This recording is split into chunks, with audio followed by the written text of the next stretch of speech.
If you want to grow in business, in your personality, or in any endeavor, you must avoid these three mindsets. Number one is nomadic mindsets.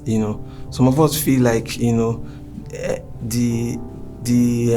ingredient for growth is something out there, but the ingredient for growth is something in here more than out there. So for example, you're doing photography and you're making progress, you're growing, and your friend comes and tells you, now forex is what is raining. You will abandon your photography that you're making small progress and you start doing forex. You'll be making small progress in forex. Somebody will tell you, bros, crypto is the main thing.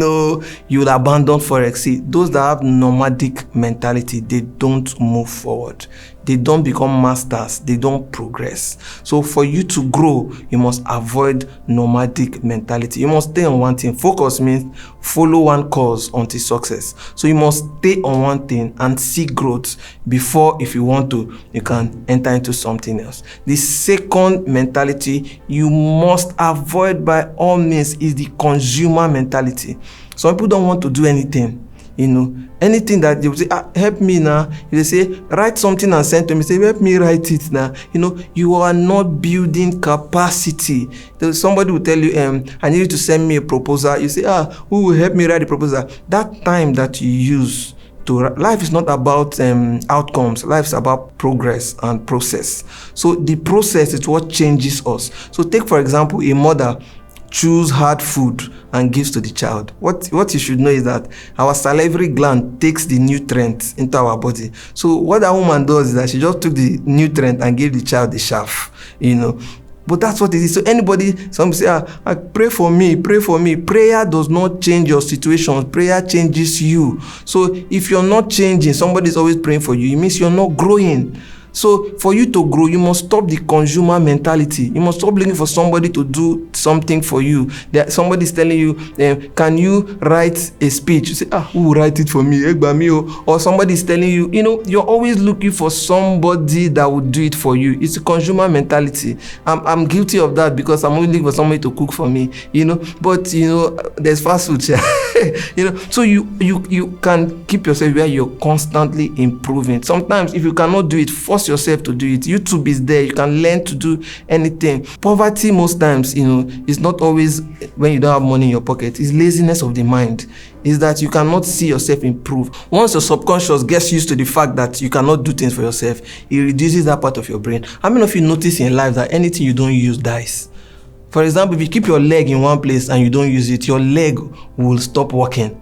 It's the way God created us. Everything that God created increases with use. So if you will ever improve, you must keep using things. If you stop using your hand will lose value. Before you know, your hand will just die.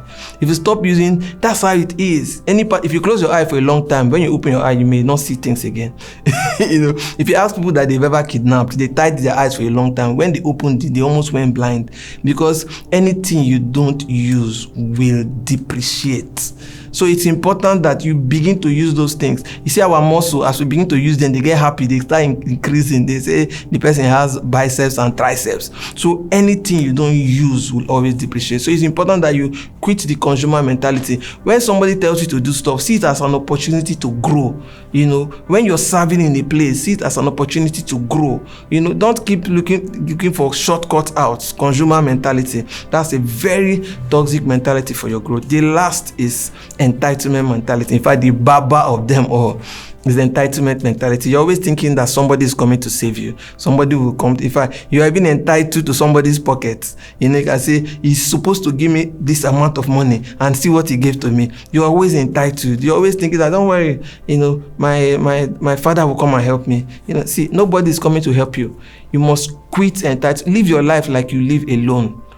It will help you grow. You find that strength to move on. So you quit entitlement mentality. No, there's a false mindset that somebody somewhere will just appear and help you. So it's important that you quit. And there are some children that the reason why they are where they are is because they are even entitled to their parents' money. It's good, but you see, it's also entitled. The only person you're allowed in this world to be entitled to is God, because God is the one that has sufficiency. Our sufficiency is of God. As long as we are humans, we are limited in a certain way, but see, it's only God that has the sufficiency to meet all your needs. It's the El Shaddai. See, if you're not careful, if you have entitlement to man and not El Shaddai, you shall die. I'm telling you. So if you think that man is your El Shaddai, you shall die. I am telling you right now. So it's important that you know that you are your own savior. In the grand scheme of things, self-help is the best help after God's help. God's help is the sufficient help. But after God's help, it is self-help. This is Samuel Dixon, and I hope you got value from that. Let me hear what you think in the comment section.